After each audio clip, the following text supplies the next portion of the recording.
Train derailment on the Ohio-Pennsylvania border. Officials announcing yesterday that they had successfully conducted what they're calling a controlled release of toxic chemicals which could have caused an explosion if left unchecked. But there are still more dangers ahead, and Roxana Saberi joins us now from Columbiana, Ohio. That is just a few miles west of where the train derailed. Roxana, good morning.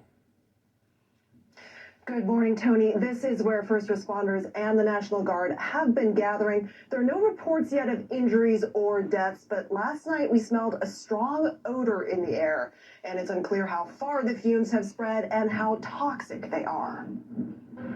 A plume of smoke erupted into the skies surrounding East Palestine, Ohio, Monday afternoon, after authorities released toxic fumes from 5 derailed train cars to avoid what they warned would have been an even greater threat. The railroad has a serious concern about an explosion with one or more of these cars.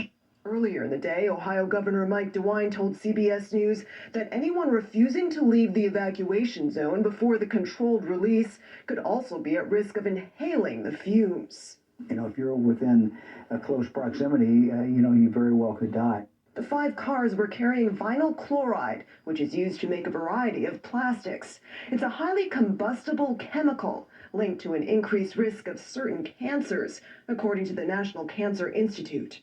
So far, the federal EPA says it has, as expected, found some airborne contamination near the burn location, but did not give a measure for the amount or any effects.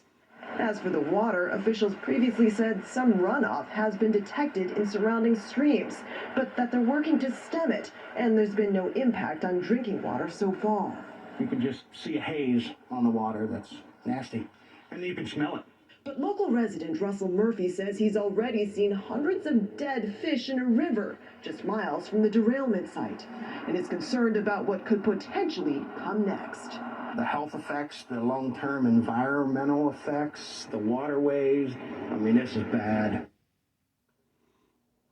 Federal investigators say mechanical issues with a rail car axle appeared to have caused the derailment. Governor DeWine told CBS News there's no timeline yet for when residents can go home. Gail?